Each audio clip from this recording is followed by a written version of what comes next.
সমস্যা কি বলবেন এদেরকে নিয়ে? আসলে নাগরিক মঞ্চ একটি সম্পূর্ণ অরাজনৈতিক এবং স্বেচ্ছাসেবী সংগঠন। এদের যে সামাজিক কাজগুলো আছে সত্যিই প্রশংসার দাবি রাখে। একদম। আর যেভাবে মানুষের প্রয়োজনে বিভিন্ন সময় যেকোনো বিপদে আপদে বিশেষ করে রক্তের কাজটা নাগরিক মঞ্চ দারুণ করে। দারুণ করে। এবং শুধু রক্তদান শিবির বলে নয়, হ্যাঁ। এরা তো বছরে রক্তদান শিবির করে, এটা তো এদের একটা কর্মসূচির মধ্যেই পড়ে। হ্যাঁ। এছাড়াও তারা তাদের যে গ্রুপ আছে সেই গ্রুপে রক্তদাতাদের নাম এবং তাদের গ্রুপ, তাদের ফোন নাম্বার সব থাকে। এবং বিভিন্ন সময় যখনই মুর্শিদাবাদ, শুধু কাঁদি বলে নয়, মুর্শিদাবাদ জেলার যে কোনো প্রান্তের মানুষ যদি রক্তের জন্য এই সংগঠনের কাছে আসে বা তাদের রক্তের চাহিদার কথা জানায়, রিকুইজিশন দেয়, তাহলে এখনো পর্যন্ত কেউ ফেরত যায়নি, সবাই রক্ত পেয়েছে। কারণ নাগরিক মঞ্চের যারা রক্ত যোদ্ধা, তারা যেভাবে মানুষের পাশে মানুষের সাথে থাকে, শুধু রক্তদান বলবো না, এরা বিনামূল্যে প্রতি বছর স্বাস্থ্য পরীক্ষা শিবির করে থাকে। পরিবেশকে সুস্থ রাখার জন্য প্রতি বছর নিয়মিতভাবে এরা বৃক্ষ বিতরণ কর্মসূচি পালন করে।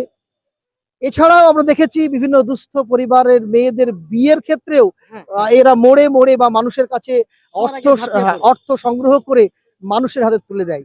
অর্থাৎ এক কথায় সামাজিক ক্রিয়াকলাপ মঞ্চ সত্যি একটা প্রশংসার দাবি রাখে। দারুণভাবে কাজ তারা এগিয়ে নিয়ে যাচ্ছে। এরা সকলেই তরুণ যুবক, এখনো অনেক পথ চলাদের বাকি। আমি এদের শ্রীবৃদ্ধি কামনা করি। আগামীতে এরা আরো ভালো কাজ করুক, মানুষের সাথে থাকুক, মানুষের পাশে থাকুক। এই সঙ্গে আরো একজনের আমরা খুব অভাব পরিলক্ষিত করছি, মিস করছি, খুব বেশি করে মিস করছি।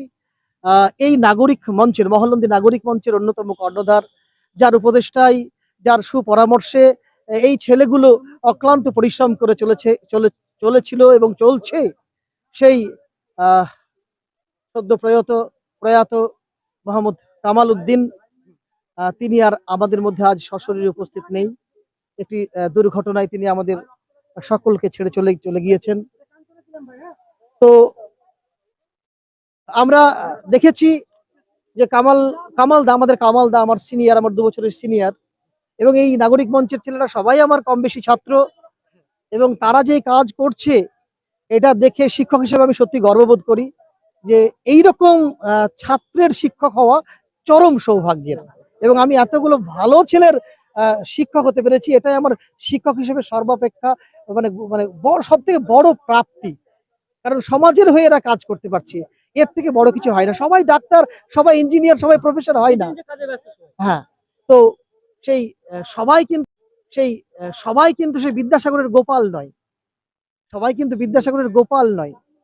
বিদ্যাসাগরের গোপাল যেমন আছে, তেমনি বিদ্যাসাগরের রাখাল, যাকে আমরা রাখাল বলে জানি, কিন্তু সেই রাখালরাও কিন্তু মানুষের বিপদে, দুর্যোগে মানুষের বিপদে আগে ঝাঁপিয়ে পড়ে গোপাল অপেক্ষা।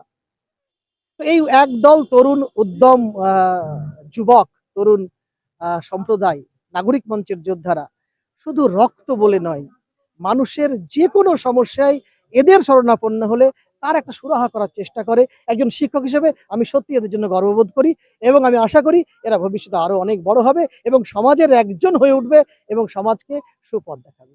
ধন্যবাদ মাস্টারমশাই।